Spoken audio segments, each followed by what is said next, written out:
Today, the medical science has reached a level, Sadhguru, we really do not have to touch the patient. When I see a patient in my office, he would have undergone all kinds of tests. Scans.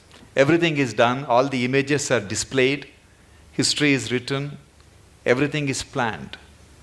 Technically, I can see the reports and tell the patient, okay, you need a bypass or you need valve replacement. But I always make it a point to take my stethoscope, put it on the chest, listen to the heart, look at the patient's eyes, put my hand around on his shoulders, touch the patient, and then explain to them what is going on and talk to the family. I personally feel that touch has the most healing power than anything else what we have invented. Do you believe in that, Swamiji? See, what is not understood is, yes, one part of us is mechanical, but there are other dimensions. Most of the time, the mechanical part has gone wrong because we have not tended to the other dimensions. So what is lacking in their life is, their life is not touched. Not necessarily a physical touch, is just a manifestation. Essentially, their life is not touched by anything. When I say touched by anything, it need not necessarily be a relationship. You can be touched by so many things. I don't know how many of you… when was the last… how many decades ago did you watch a sunrise?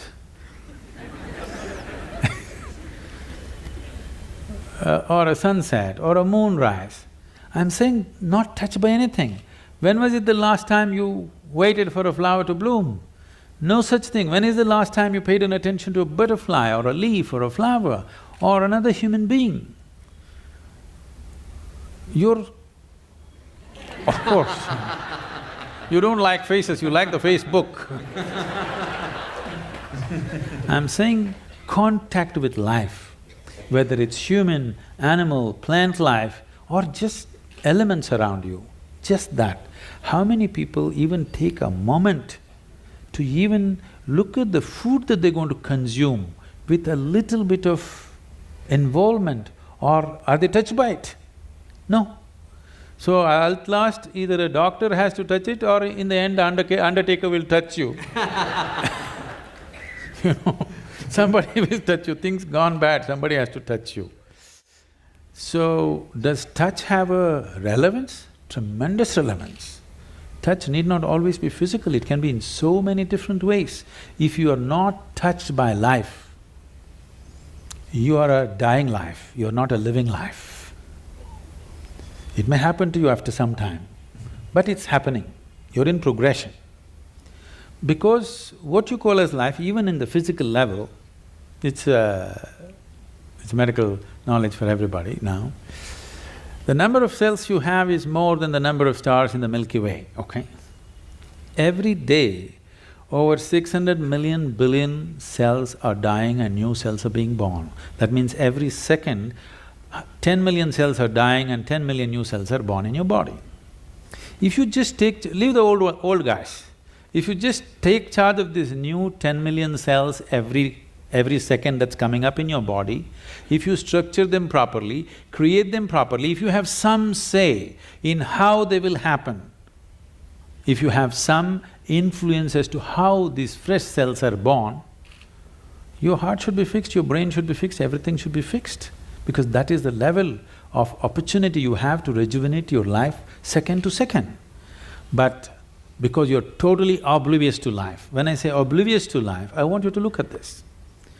Right now, you cannot even call yourself as a living being, because most of the time, what is happening with you is just thought and emotion. Thought and emotion is just psychological drama. It has no existential relevance. Here, 1,000 people can sit here and live in 1,000 different worlds right now. That means nobody is in reality. Nobody is living, everybody is thinking about life.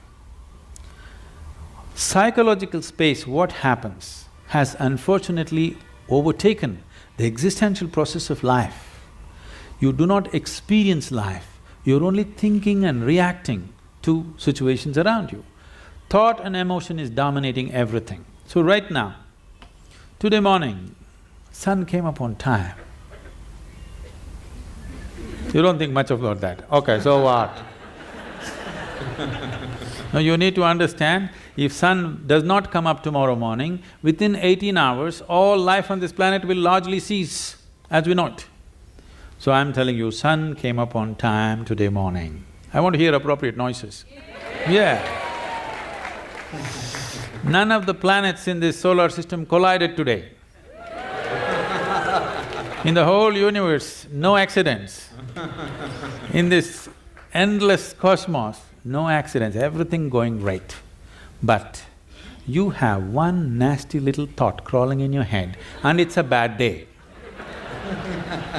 I'm saying you completely lost perspective with life. You lost perspective as to who you are. It's a kind of madness. So once you lose perspective as to who you are and what is your space and status in this existence, you are a sickness by nature. It's not the doctor has to diagnose you, it's already on. One day it will manifest to a point where his instruments or his touch will tell him, but it's already on. The process is on. When it goes beyond a point, he'll give you a prescription or a surgery. But the process is on, you're working hard towards it.